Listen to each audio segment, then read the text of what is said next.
Salut, moi c'est Jean-Marie. Je vous présente aujourd'hui un tutoriel de préparation d'un petit monocylindre 4 temps de 50 à 200 cm3. Moi, ma base, donc, je suis parti d'un scooter Kiway 125 de 2010-2011, premier bon scooter chinois. Pourquoi? Parce qu'il a gardé, ou il a repris le moteur des scooters Honda des années 2000, qui sont de très bonne facture, à refroidissement liquide, qui sont capables d'obtenir de très bonnes performances. C'est une culasse grosse soupape, et avec des gros conduits, enfin tout est bon pour faire du gros moteur et faire de la course avec une bonne préparation. Allons-y pour la suite. Voilà mon moteur, il fonctionne déjà, hein. Actuellement il tourne à 0,7 bar. J'ai dû le brider, il monte plus haut mais il m'abîme tout, c'est trop de pression, il faut faire attention. Donc vous voyez, moi j'ai un système de bourrage de l'air et de l'essence dans le moteur. On voit bien la boîte à air, la soupape de décharge, le carbu, évidemment le turbo en bas et la culasse. Voilà, vue de devant. Il y a déjà des vidéos qui font le tour un peu de ça et qui expliquent tout. Là, vous avez un intercooleur style dragster avec injecteur, micro-injecteur sur le devant du turbo. Ça marche très bien. Nous, ce qui nous intéresse, donc, c'est la préparation de la culasse. On va essayer de voir à peu près les bases, aussi pour Atmo, parce que c'est différent. Mais j'ai dû tout apprendre, donc je vais vous expliquer un peu comment ça marche. Voilà ma base. Démontée. On voit bien le support des culbuteurs et de l'arbre à cam ici.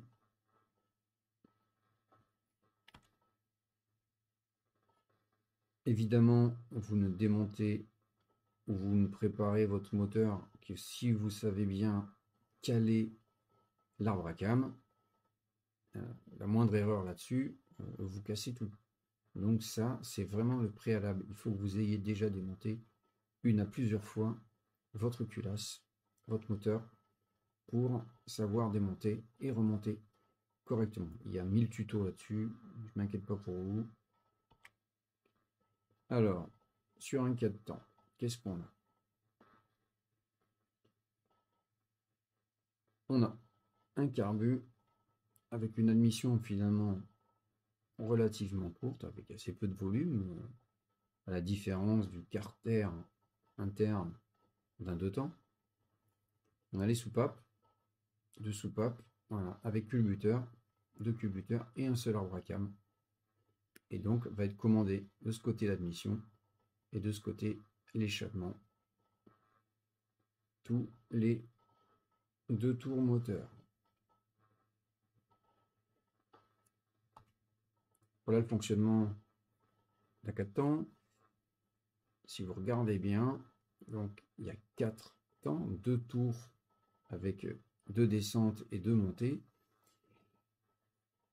Et qu'est-ce qui va nous embêter, nous?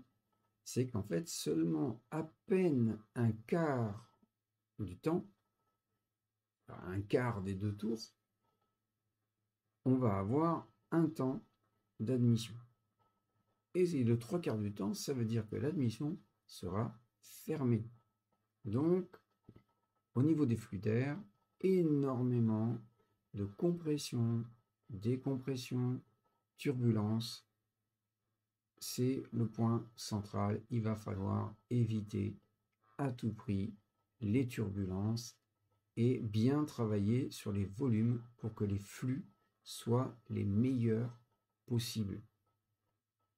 Mais vous voyez que si on voulait un flux parfait, il faut prendre un autre type de moteur. Là, c'est clair.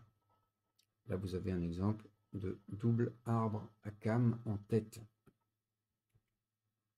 Ensuite, on a la culasse, pareil, double arbre à cames en tête, refroidissement liquide. Et on voit bien les 4 temps, admission, explosion, compression, pardon, explosion et échappement. Allons-y pour du détail. Cylindre, piston, vous connaissez la vis du piston ici. Alors, la culasse, l'élément fondamental. Là, il y a un refroidissement liquide, on voit les cavités. La bougie qui jouxte. Là, bon, les deux soupapes sont, je sais pas comment ils ont fait, mais bon, il y en a deux, hein, rassurez-vous. Mais ça, c'est la soupape, je sais pas laquelle d'ailleurs, avec son siège, qui lui n'est pas en aluminium, il est dans un matériau spécial, assez résistant, mais qui assure l'étanchéité. Ça, c'est un élément fondamental. Donc ce siège-là, on verra que c'est une pièce à ne pas trop toucher, voire pas du tout. Ensuite, on a le guide de soupape. Pareil, une espèce de bronze renforcé. Lui, on verra que dans certaines conditions, il va bien falloir le retoucher si on veut un gain maximum de puissance, puisqu'on voit bien par exemple ici qu'entre la largeur ici et la largeur là, il y a un problème. Voilà. Vous voyez, il y a une bosse là, même dans le flux, il va falloir retoucher à ça. On remonte, rondelle, ressort, la coupelle, et puis deux petites lunes, on appelle ça des demi-lunes. Et enfin, ici, vous avez le doigt du culbuteur réglable qui permet de régler le jeu au soupape. Ce jeu qui devra être légèrement augmenté sur un moteur préparé parce qu'évidemment il chauffe plus. Et enfin, vous avez l'arbre à cames. Ici, c'est vraiment l'élément qui va vous apporter le plus de gains en puissance et en couple. Tout simplement parce que c'est lui qui règle l'ouverture des soupapes et le temps d'ouverture et la profondeur d'ouverture. Là, vous avez un modèle coupé en deux, alors ça permet de bien expliquer le travail qu'on va devoir faire pour améliorer les flux d'air. En général, le plus gros côté, c'est pas en général, c'est sûr, c'est l'admission. Bon, je dis ça parce que les anciens moteurs, les premiers moteurs à soupape, ils avaient mis une soupape d'échappement plus grosse, pensant que par intuition, c'est là que ça devait être le plus gros. Et aujourd'hui, on s'est rendu compte que c'est l'inverse. Il faut une plus grosse soupape d'admission et une plus petite soupape d'échappement. Là, on est sur une culasse à refroidissement par air de moteur style Brigg & Stratton. Vous voyez, pour faire des courses de je sais pas quoi. Eux, ils font des préparations là-dessus, ils aiment ça. Ça coûte pas cher. On trouve facilement des pièces et on peut pas mal s'amuser. Mais ça va nous donner toutes les explications du travail sur les flux. Première chose qu'on peut dire, c'est que vous voyez, si là c'est plus gros et là c'est plus petit, c'est pas un hasard. C'est-à-dire que ces moteurs sont déjà calculés en fonction de leur utilisation, de leur volume. Ils sont optimisés. Je veux dire, maintenant tous les moteurs sont faits pour obtenir le maximum de rendement. Donc, ça veut dire quoi? Qu'on n'a pas énormément besoin de revoir la géométrie des conduits en soi. C'est-à-dire que le conduit en général, vous voyez, ça c'est le conduit en général là. Après, nous, ce qu'on va corriger, c'est tous les défauts. Là, on ne voit pas trop, mais regardez ici. Vous voyez cette pointe là? Imaginez quand l'air il sort, l'air, qu'est-ce qu'il va faire derrière? Enfin, le flux d'échappement. Hein. Il va tourbillonner et votre vitesse et votre flux est complètement bousillé. Alors, si je monte ici, n'en parlons pas. L'air vient taper ici à plat. Après, il se tape cet angle-là. Il se tape cette arête.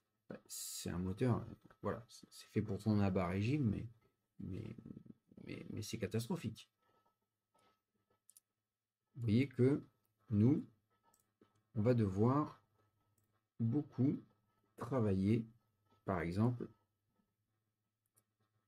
les découpes. Là, par exemple, je vais tout de suite vous dessiner qu'est-ce qu'il faut tailler. Vous allez comprendre très vite. Il va falloir éliminer ça, évidemment. Évidemment, à l'admission, vous avez de l'air froid qui entre. C'est l'endroit qui refroidit pas mal. Votre moteur préparé sera plus riche. Qui dit plus riche, dit l'air qui rentre est plus frais à cause de l'évaporation de l'essence.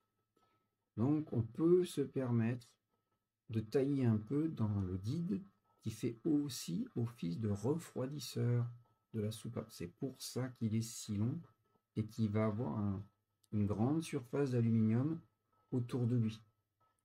C'est là on a le refroidissement de la soupape. Ceci dit, vous serez plus riche. Donc là, vous pourrez vous permettre de tailler ici. Voyez, pour qu'on puisse améliorer le flux. Là, c'est pareil. Partez du guide. Bon, quasiment pas le toucher, le guide. Un peu. Vous savez, vous voyez bien qu'il va falloir arrondir le flux. Ça, corriger les défauts simplement. On fait un simple passage au papier vert et c'est très bon. Ensuite, ici, on a un problème. Ici, ce que je préconise, c'est qu'on perce des trous, des petits trous à la fraise, et ensuite, vous remplissez d'époxy, époxy métal, et elle sera retenue dans les trous. Parce que si jamais ça passe dans le moteur, adieu le moteur. Vous voyez? Donc là, on a du bon boulot. En sachant que qu'est-ce qu'on va faire avec la soupape? Regardez. La soupape, elle vient comme ça. Excusez le dessin, mais dessiner la souris, c'est vraiment mortel. Voilà. Quand la soupape s'ouvre et descend, on a au début un tout petit flux d'air de chaque côté. Et puis, plus elle va s'ouvrir, plus le flux d'air va grandir. Ceci dit, vous voyez bien que le siège fait une restriction. Alors nous, on va compter sur le fait de ne pas avoir de perturbation et d'ici de provoquer avec le pied de la soupape qui a une forme comme ça, d'un effet Venturi. L'effet Venturi, je vous le montrerai tout à l'heure sur un plan, ça permet de ne pas ralentir la vitesse des gaz sur une petite distance. Vous voyez, sur cette épaisseur-là, enfin jusqu'à la sortie de la soupape, là, vous avez sinon un ralentissement. Si la surface était très longue, imaginez qu'on a un tube énorme de guide, de siège de soupape, là c'est mort, ça ralentit l'air. Mais à partir du moment où il est court, le plus court possible, eh bien, vous n'avez pas de ralentissement du flux. Voilà. Pour l'échappement,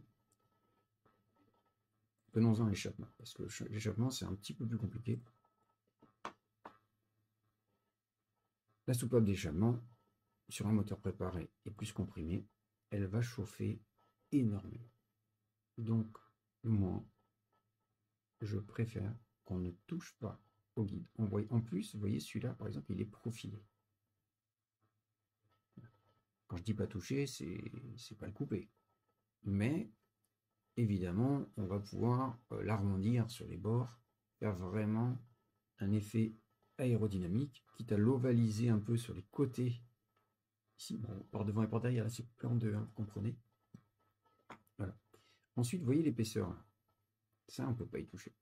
Par contre, je peux partir de là. Et par derrière le guide, là, je vais pouvoir, alors, disons, on fait des petits traits. Par derrière, je vais pouvoir couper. Avec une fraise ronde, on va pouvoir tailler tout l'arrière, casser ce plateau.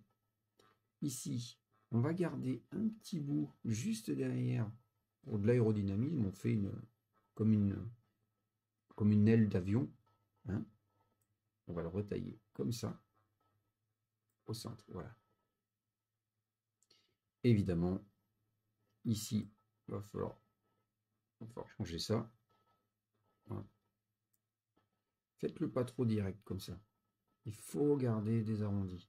Pareil. Attendez, je vais prendre un crayon. Ici, là, il va falloir éliminer ça. Là. Vous voyez, toute cette surface-là, il va falloir égaliser. Il va falloir que ce soit parfaitement lisse. Ça, c'est hyper important. Alors, est-ce qu'il y a des lois? Oui, il y a des lois au niveau du diamètre des conduits. Celles que j'ai repérées, moi, qui sont intéressantes, c'est de dire que vous voyez la taille du passage ici. Si cette taille, c'est 1, bon, je vais l'écrire avec une autre couleur, parce que si cette taille, c'est 1, celle-là, là, ici et ici, la taille interne ici jusqu'à 25 mm de la soupape, il doit être de 0,97, c'est-à-dire légèrement plus petit que le passage. Parce que figurez-vous, ce qui va vraiment gêner, c'est pas le passage en lui-même, c'est la soupape avec l'épaisseur de son axe, et puis ici l'agrandissement, la forme particulière de la soupape, quoi. Donc jusqu'à 25 mm, c'est crado, mais ça, vous comprenez, on a une taille ici de 0,97. Ensuite, on doit diminuer progressivement en cône de 4 à 8 degrés. Ce qui fait que normalement, il faudrait revoir un petit peu la tubulure hein, et puis la resserrer légèrement. Vous voyez, pour arriver à une taille ici de 0,84. Ça, c'est les cotes pour une performance maximale avec des vitesses parfaites dans les conduits. Vous me direz, certains, mais oh, pourquoi on ne grossit pas à mort le conduit, on maximise l'effet Venturi?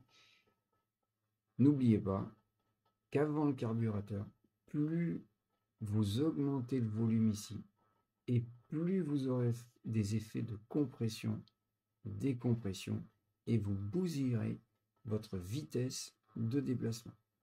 Tout est question de compromis. Mais là, les meilleurs préparateurs, ils sont clairs. Il faut que le passage ici soit 1. Imaginez que c'est du 24. Ben là, il va devoir être à 23, 23,5 quoi. Et ici, 23. Ça, c'est pour la performance maximum. Alors, évidemment, moi, sur un 4 temps, je vous déconseille fortement de mettre un très gros carbu.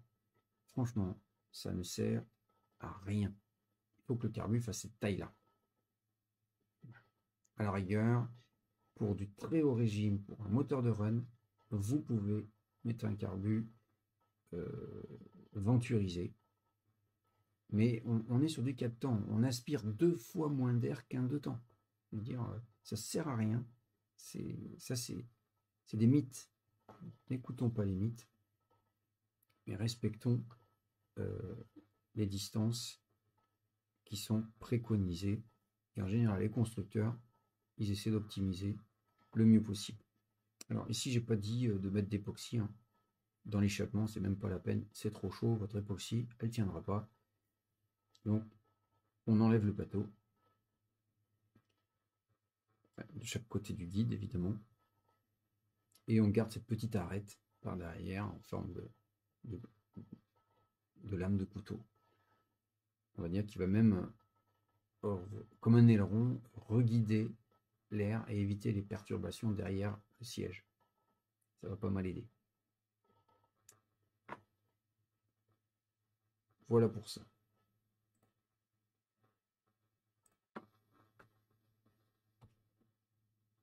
Ensuite, bon, là c'était juste pour voir par-dessus. Vous voyez le plateau, comme vous voyez tout à l'heure. C'est un peu flou, désolé. Et puis vous avez ces nervures de moulage et d'usinage avec un angle vif ici, là, ça faut absolument l'éliminer. L'effet Venturi, je vous l'expliquais tout à l'heure, sur une distance courte, quand on a un grand flux d'air avec un gros volume, là, si vous avez une distance courte, vous avez un phénomène d'accélération, mais pas de ralentissement. C'est génial cet effet. C'est ce qu'on utilise dans les carbus. Vous avez un diffuseur ici en dessous. Et vu que la pression est plus faible au centre, ça vous aspire l'essence. Et ça l'aspire dans un petit flux, un petit passage. Évidemment, en s'élargissant, votre mélange va se répartir un peu partout dans la chambre. Donc c'est là-dessus qu'on compte, mais comprenez que nous, c'est au niveau de la soupape. Donc c'est pas dans la forme ici qui ressemble à un carbu, c'est vraiment au niveau de la soupape que ça se passe. Et c'est là qu'on va jouer de cet effet. Voilà un moteur hyper optimisé. Là, vous avez une grosse moto de course. Qu'est-ce qu'on peut voir de particulier? C'est que regardez le conduit, il est quasiment dans le sens de la soupape. Il part dans le sens de la soupape. Il va petit à petit, voilà, tourner. Le guide, regardez, il est intégré, c'est-à-dire qu'il ne gêne pas le flux. D'origine, hein. Ces motos-là, à part changer leur bracam, on peut rien faire. C'est déjà fait. C'est génial. Regardez les tailles. Vous avez une certaine taille ici, ça diminue ici. Et pour l'échappement, sur la fin, ça réaugmente. Pourquoi? Ça, c'est pour des moteurs qui prennent beaucoup de tours. Ça va permettre de refroidir déjà.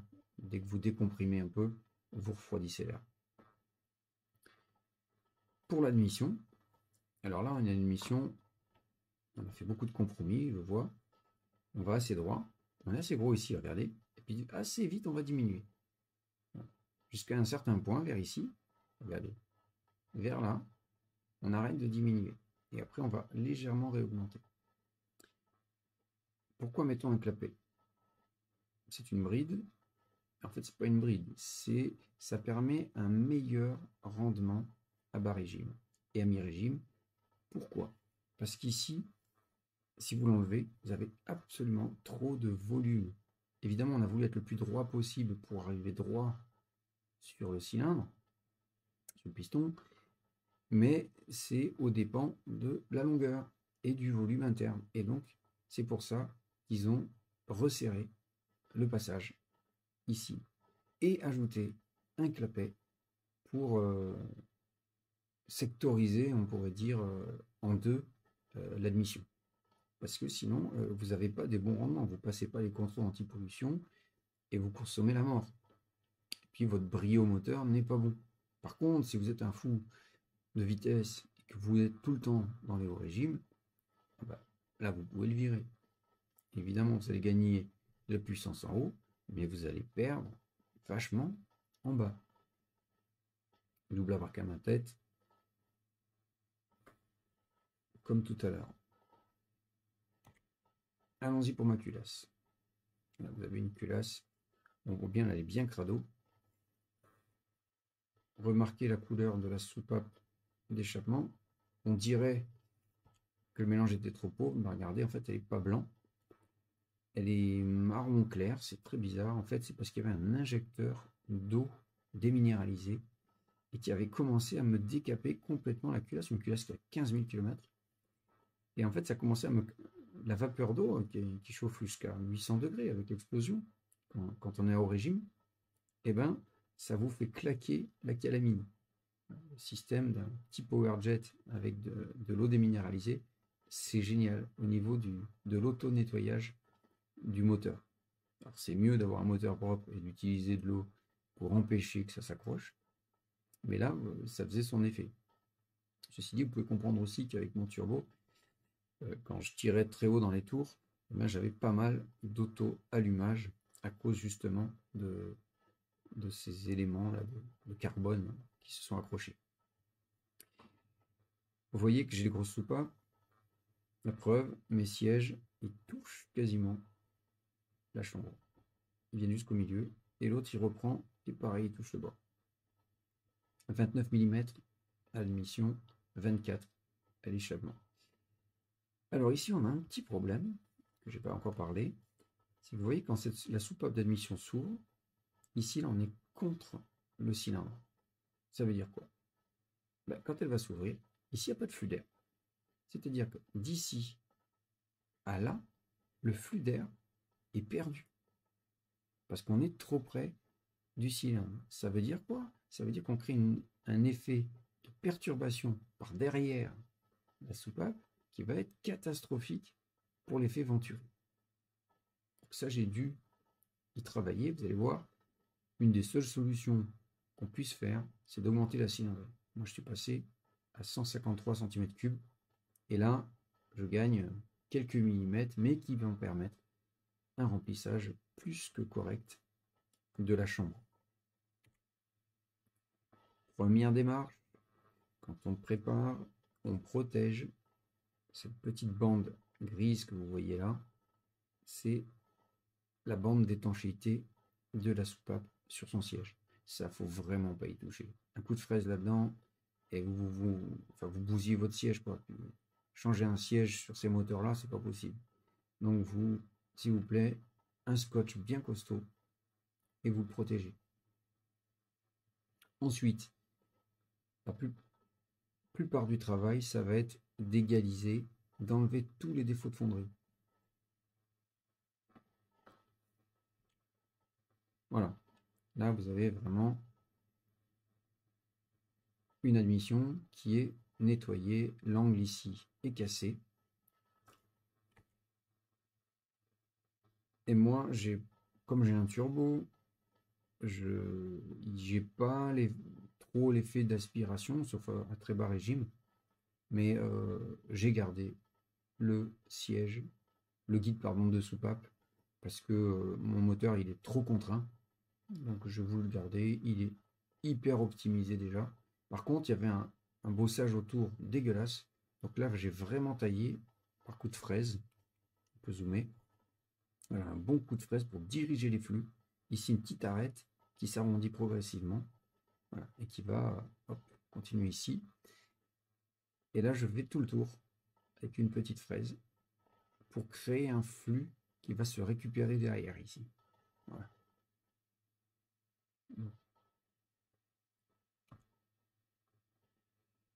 On voit que là, il y a du volume d'air qui va rentrer dans le moteur.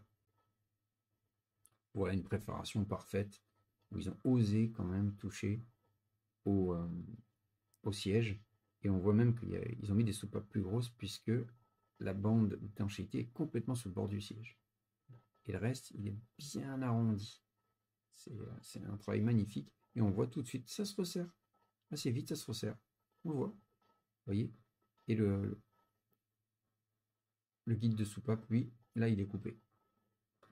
Ça, c'est du moteur style 450 CRF. Super motte. Voilà, une première petite polissage de la culasse. En fait, j'ai enlevé les principaux défauts.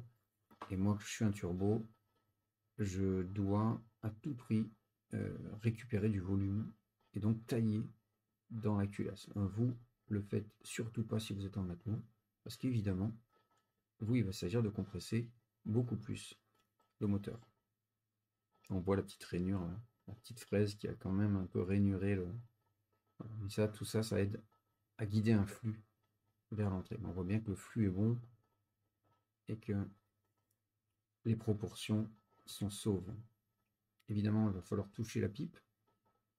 Moi, en sortie de moteur, je suis au passage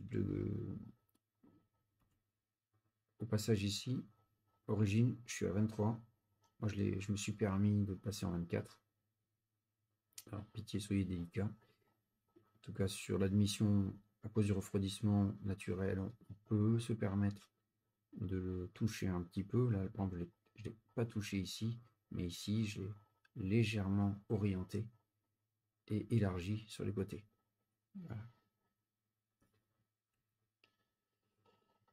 Donc je vous ai dit que j'étais maintenant à 24. En sortie de culasse, je suis à 26. Et ici, comme j'ai un carbu 28 COSO, et bien ici je suis à 28. Et de ce côté, à 26. Il faut que ça tombe pile poil. Là, c'est pareil, il ne faut pas qu'il y ait une marche. Sinon, c'est mort. À la rigueur, à l'échappement, on peut en avoir un petit peu, mais surtout pas à l'admission. Il faut que rien ne dépasse, rien ne gêne, rien ne perturbe le flux, qui doit être le plus rapide possible. Alors, pour diminuer le volume, moi je vous conseille, comme j'ai fait moi, j'ai récupéré une pipe de pipe bike, je l'ai coupée en deux, et ça m'a fait une pipe hyper courte. Voilà. Alors là, elle est pas placée encore, hein, mais là, on voit qu'il y a une marche, c'est pas bon. Là, vous voyez ce qu'il ne faut pas faire. Là, je gagne en fait, grâce à cette pipe, du volume. Donc vous, je vous conseille d'acheter directement des pipes qui sont montées caoutchouc métal. C'est-à-dire directement, vous avez le caoutchouc qui est fixé dessus. Et ça va vous permettre de bien isoler votre carbu. Vous chauffez plus, il va falloir absolument isoler votre carbu. Ici, je vais dessiner un peu, parce qu'il y a des modifications à faire au niveau des angles de la carburation.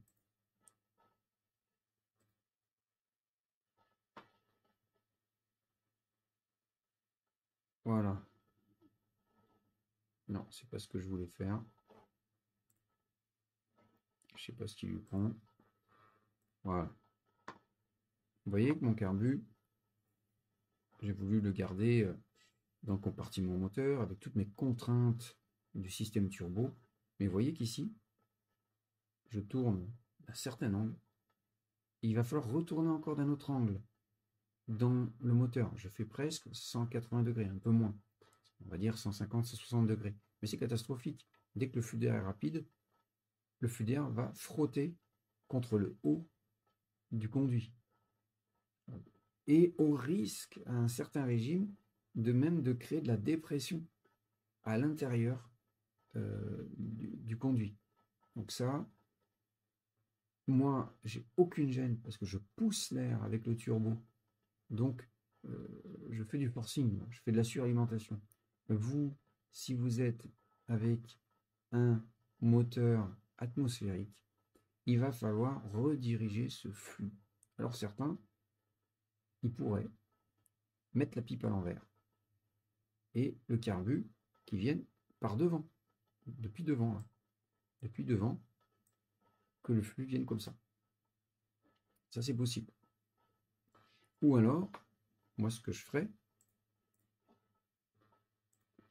c'est plutôt mettre le carbu droit dessus, comme ça.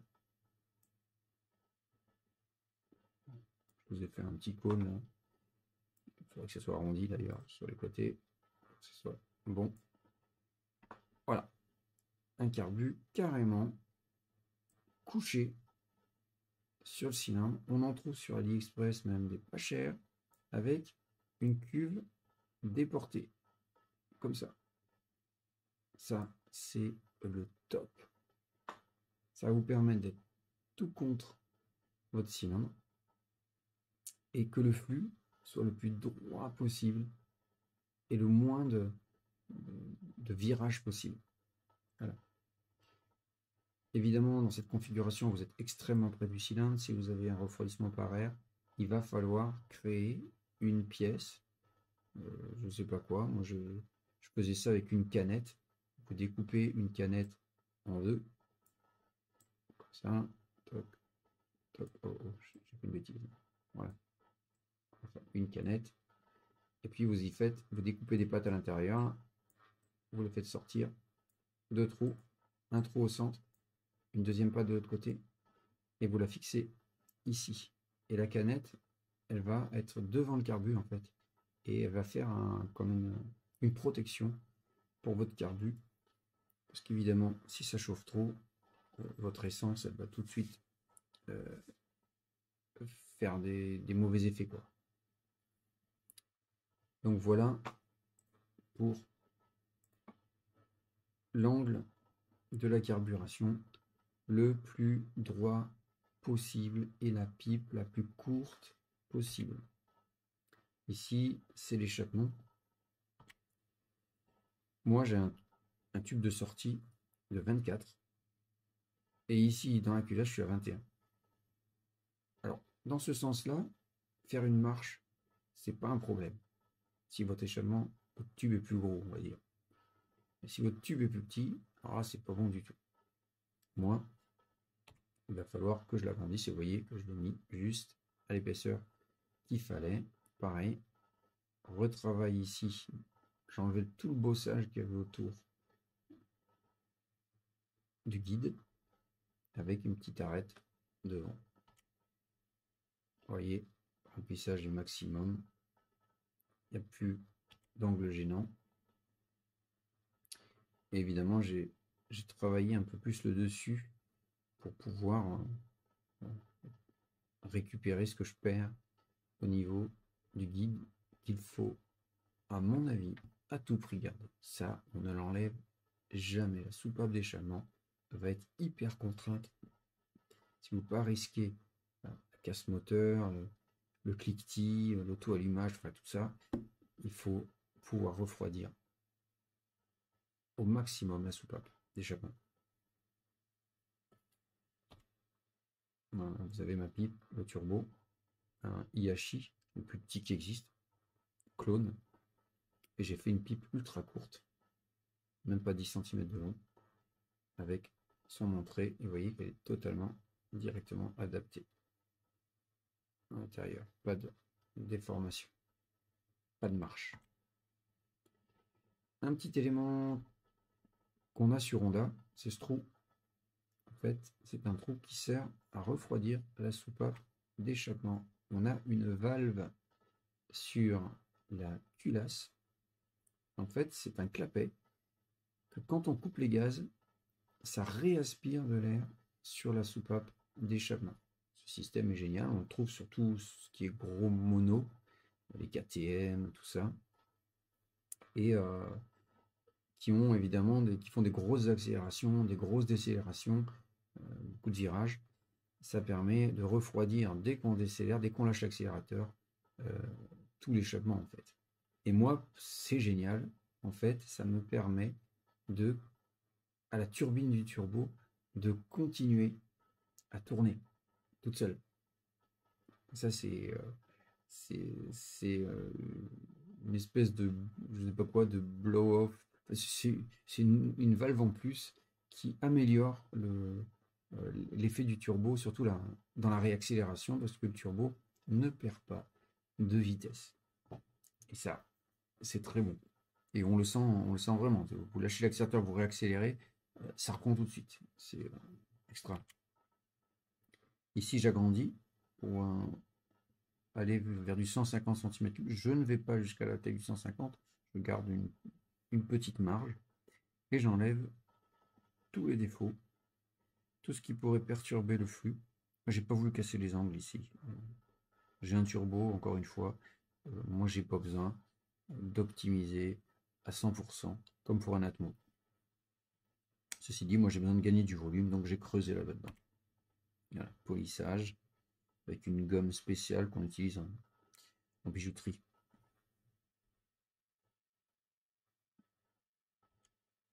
Ensuite, évidemment, il va falloir surfacer votre culasse. Moi, c'est une vieille culasse avec un moteur qui a surchauffé, qui a manqué d'huile à l'île de la Réunion. Imaginez quand il fait 38 degrés dehors, et puis que vous manquez d'huile ou quoi que ce soit, c'est un peu dramatique. Ceci dit, maintenant elle a pris une forme, j'ai pu la remettre à plat, elle ne bougera plus. Alors pour ça, moi du papier 500, c'est parfait. Une feuille avec du WD-40 et une bonne vitre ou un marbre. Et en fait, votre 500, si vous travaillez dans tous les sens du papier, il va finir à 800, voire 1000. Donc à la fin, on obtient un état de surface absolument génial. Comme ça. Après, évidemment, le cylindre, neuf ou pas, moi je vous conseille de vérifier si la culasse après n'a absolument aucun jeu quand elle est posée dessus. Quitte, par prudence, à faire aussi un léger coup sur le cylindre pour qu'il s'appaire parfaitement. On va monter dans les hautes compressions. On ne peut pas se permettre des fuites là. Alors pour un turbo, on ne trouve pas de piston qui ne soit pas haute compression. Des pistons préparés. Donc j'ai dû, moi, mon cylindre 150 cm3, retailler le piston. Et le seul endroit où on peut récupérer un petit peu, c'est à l'endroit où sont les marques de soupape. Au milieu, interdit d'y toucher. Au bord, interdit d'y toucher, il ne faut pas creuser. Donc c'est le seul endroit qu'on va pouvoir retirer un petit peu de matière. Alors, certains pourraient me dire, mais hey, tu peux mettre un joint d'embase ou de culasse plus épais.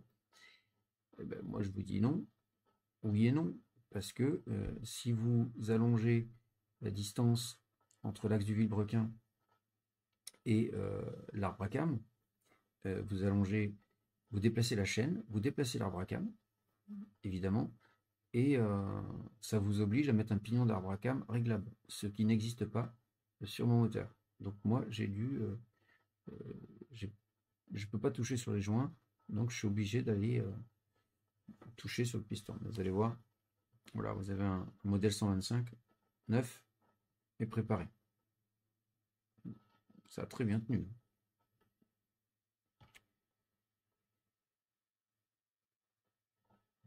D'ailleurs, ce piston a supporté 1,4 bar de pression et il n'a absolument pas bougé. Par contre, c'est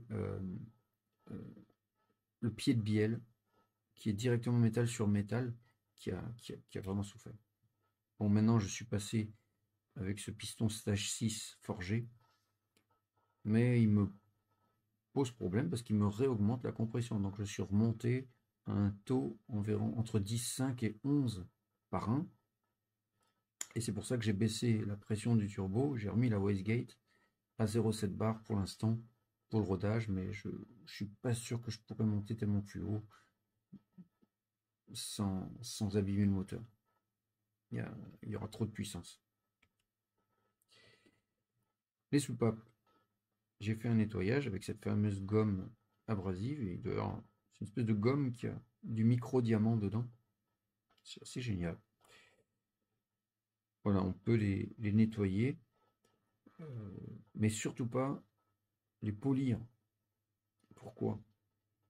Parce que plus la surface est râpeuse, on pourrait dire, et plus elle va pouvoir se refroidir. Et pour l'admission aussi, absorber un peu de la chaleur de la chambre. Vu qu'elle sera hyper bien refroidie, parce que le flux vient par-dessus, là vous pouvez ne pas y toucher, quoi. Juste la nettoyer, puis faire en sorte qu'il n'y ait pas des arêtes pour que le carbone vienne s'accrocher dessus. Moi, celle-là, j'ai voulu la polir au départ, mais c'est la même chose.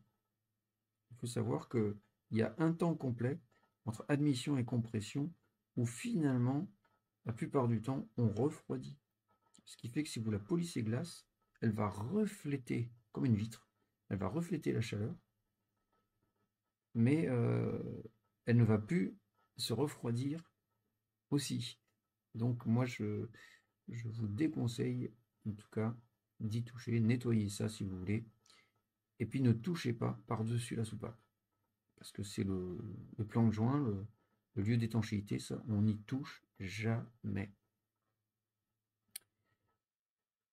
Voilà mon ressort. Moi, donc, j'ai un moteur qui prend d'origine et qui est à sa pleine puissance à 9300 tours et sa zone rouge à 10 300 tours.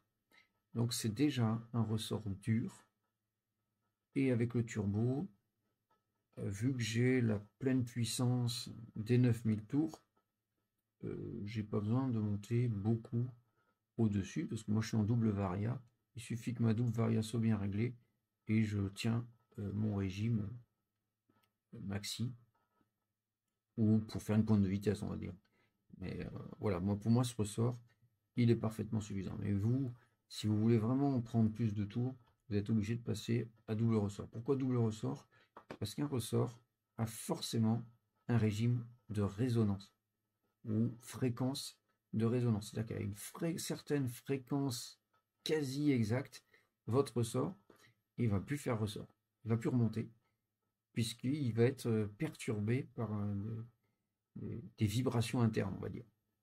Et on en met un deuxième, justement, qui a ce même problème, mais décalé, c'est pas au même moment. Donc lui, il va corriger celui-là pendant que celui-là a son défaut. Et puis lui, quand il a son défaut, on s'en fout. Il apporte quasiment rien, si ce n'est d'empêcher celui-là d'avoir ce moment de faiblesse, on va dire. Vous pouvez casser votre moteur, parce qu'un moteur préparé, évidemment, vos soupapes vont passer très près du piston. Voilà, on peut aussi, moi j'ai mis 2 joints à la base du ressort pour le comprimer légèrement plus. L'arbre à cam. Là c'est un Malossi Power Cam, ma chère team, c'est du très bon. Vous voyez de l'origine, cam d'échappement, cam d'admission, on voit qu'elle est un petit peu plus grasse, un peu plus épaisse. Enfin, elle a un temps d'ouverture, on va dire, plus large à l'admission et plus court à l'échappement. Regardez le Malossi, la différence. Il s'ouvre plus, et il s'ouvre plus tôt, et il ferme plus tard. On voit bien là, la masse, enfin le volume d'ouverture là est énorme à côté de ce petit volume là qui s'arrête tout de suite ici. Vous voyez? Alors pour un turbo comme le mien, c'est absolument génial. J'ouvre beaucoup plus au niveau de l'échappement et donc je ne vais pas avoir cet effet de petits pics de pression une fois tous les 2 tours pour actionner le turbo. Les turbos, ils n'aiment pas du tout ces impulsions comme ça. C'est pour ça qu'il n'y a quasiment aucun mono de production qui a un turbo. C'est toujours des multicylindres, justement, pour que le turbo ne soit pas impacté par ces impulsions, on va dire.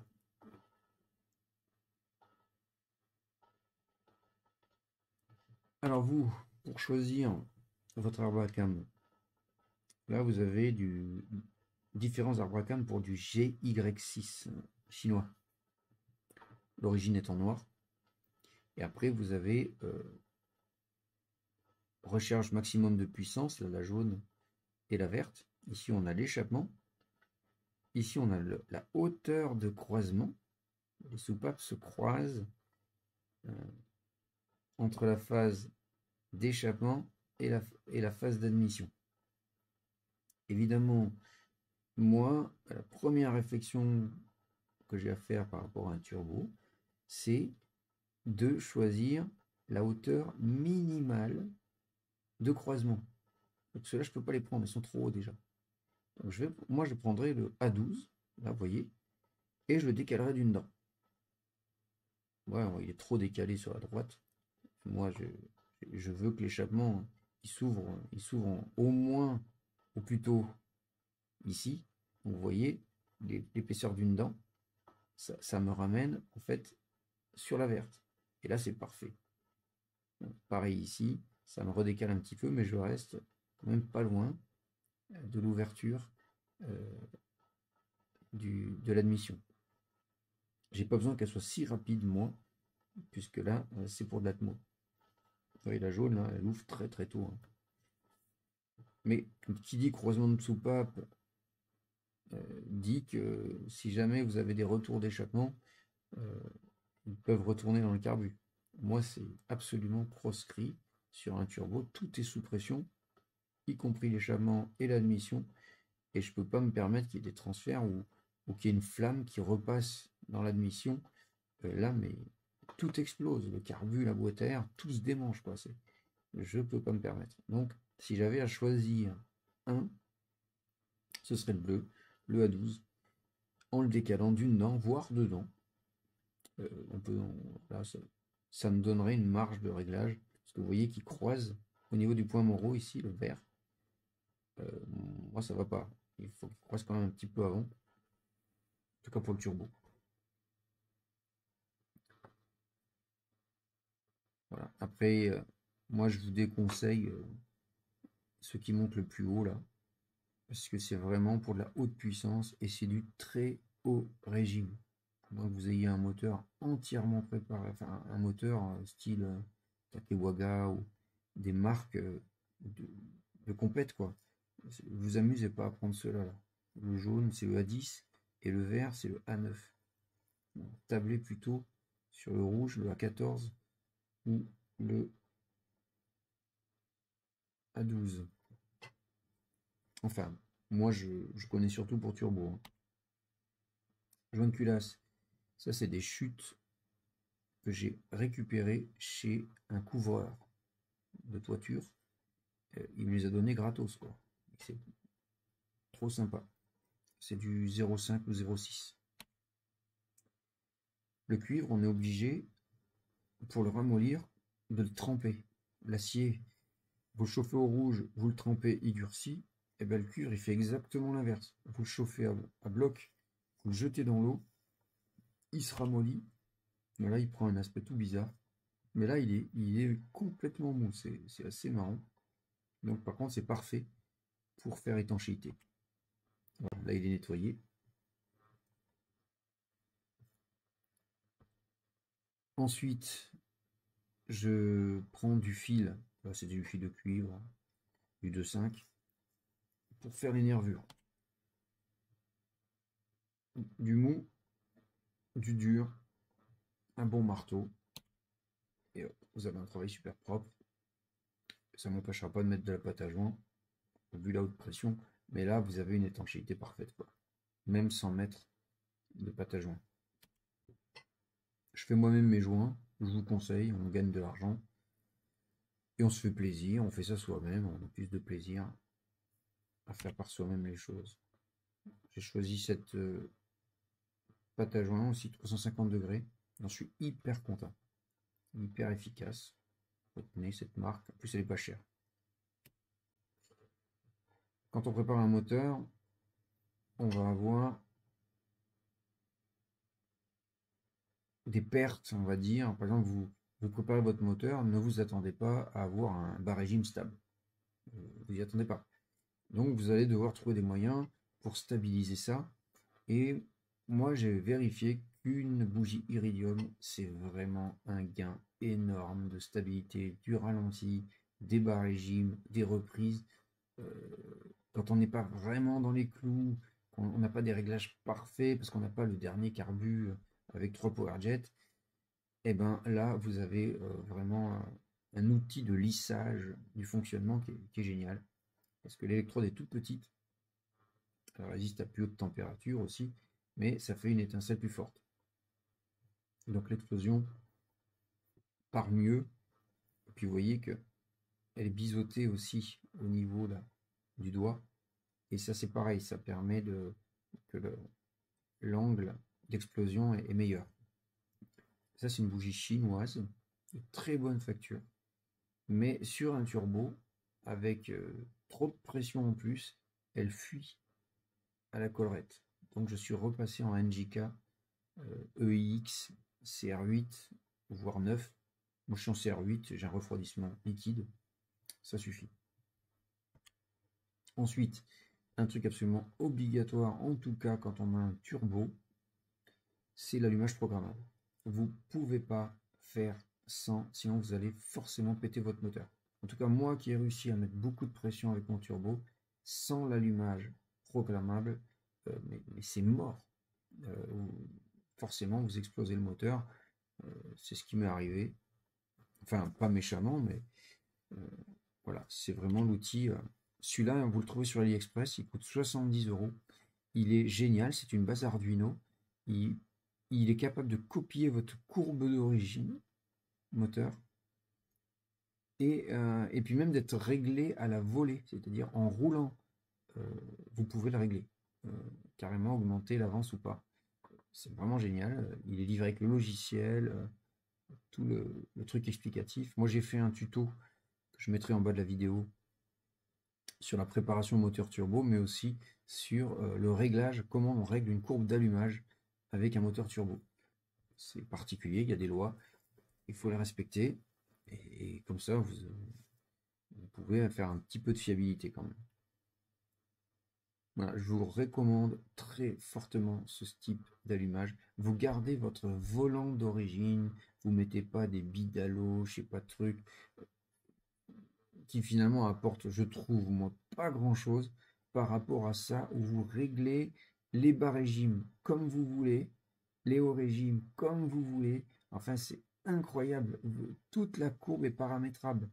Alors que vous allez, enlever votre noyau ou la structure autour, vous allez la tourner, mais ça va vous modifier toute la courbe. Qu'ici, vous réglez chaque point de la courbe exactement comme vous voulez. Donc, en gardant le volant d'origine. Pour moi, c'est top. Vraiment top ce truc. Ensuite, au niveau du carbu. Donc, je ne recommande pas du tout de mettre un carbu très gros, style 32, à moins que vous vouliez faire un truc de run style asiatique, ok. Mais parce que vous allez fonctionner qu'à très haut régime. Mais si vous voulez avoir du brio et, puis de la réaccélération, vous êtes obligé de garder un carbu dont le passage ici est plus petit que le passage au siège de soupape. Moi, il est légèrement plus gros parce que j'ai un turbo, mais sinon, j'aurais mis un 24. Voilà, ça suffit. Le diffuseur, ici, a été taillé. En fait, j'ai piqué ça sur Bidalo il y a 30 ans déjà, sur leur carbu 15, ils faisaient ça. Et effectivement, ce carbu, c'était hallucinant la différence avec un Delorto normal, quoi. Rien que ça vous crée une aspiration interne beaucoup plus forte, une émulsion meilleure, avec une légère perturbation du flux qui crée plus d'aspiration. Donc vous avez une meilleure diffusion. Je l'ai testé, ça marche vraiment mieux. Donc, je vous le recommande. Voilà. Ensuite, vous pouvez légèrement venturiser le carbu. Voilà, mais pas plus. Là, je fais pas de la pub, je reçois rien, mais je vous recommande ce produit français. D'ailleurs, regardez la pub, elle est pourrie, c'est des étiquettes faites à l'imprimante. Ils ne sont pas commerciaux du tout, mais ce produit, le P18, là, ça se met dans l'huile. C'est un anti-friction absolument, moi je vous dis, extraordinaire. Vous pouvez aller voir la vidéo de Gaillard, le bricoleur, qui a fait un test sur une machine à friction. Et le test, franchement, ça fait halluciner. Ça élimine les points de frottement d'une manière radicale. Du mécassil à côté, c'est de la merde. Non, sans déconner. Donc ça, je vous le reconseille. Je recommande vraiment très fort cet anti-usure, anti-friction Mecaren P18. Quand on a un moteur très préparé et qui va tourner très vite, c'est vraiment vital et je vous assure, ça vous préserve le moteur. Quand j'ai serré mon pied de bielle, je ne l'ai même pas démonté. J'ai mis ça dans mon huile, le moteur est reparti. Et quand des centaines de kilomètres plus tard, j'ai tout démonté, il n'y avait aucun dégât. Aucun dégât. Ce truc, c'est du délire. Ensuite, je vous recommande le C99 Racing. C'est un antidétonnant et c'est un produit chimique, mais qui permet de mieux pulvériser l'essence. Et testez-le, vous allez voir. Moi, j'ai halluciné. J'ai essayé même le C99 diesel. C'est un truc de fou. Avec un RAV4, avec des pentes à 12 degrés à La Réunion, je suis passé de devoir accélérer en quatrième pour tenir la vitesse à laisser la cinquième et continuer à accélérer, quoi. C'est incroyable ce truc. Ça marche hyper bien, ces gars, ils bossent hyper bien. Par contre, ils savent pas vendre. Vous trouvez ça que par internet, il y a très peu de revendeurs. Mais ces produits sont vraiment formidables.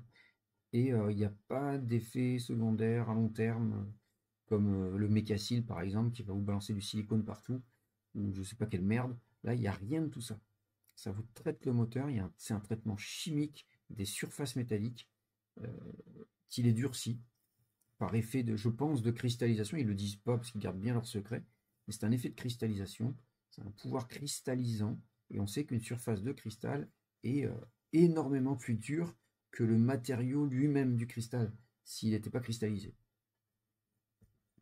Voilà, et il vous maintient le film d'huile, ce qui fait que par exemple, démarrage à froid en hiver, vous pouvez y aller sans crainte parce que le film d'huile ne retombe pas. Il est chimiquement maintenu en place. Et ça, c'est assez génial. Donc ces produits-là, vraiment, si vous faites de la prépa, même si vous n'en faites pas, essayez, vous m'en direz vraiment des nouvelles. Voilà, c'est fini pour ce tuto. Merci de m'avoir suivi. Vous trouverez sur ma chaîne pas mal de vidéos sur le montage précis du moteur turbo avec quelques tests sur la route. Et puis vous aurez aussi en bas de la vidéo, je vais vous montrer différents tutos. Donc pour un montage de turbo, pour un montage d'allumage programmable pour turbo. Voilà. Et ciao, à plus.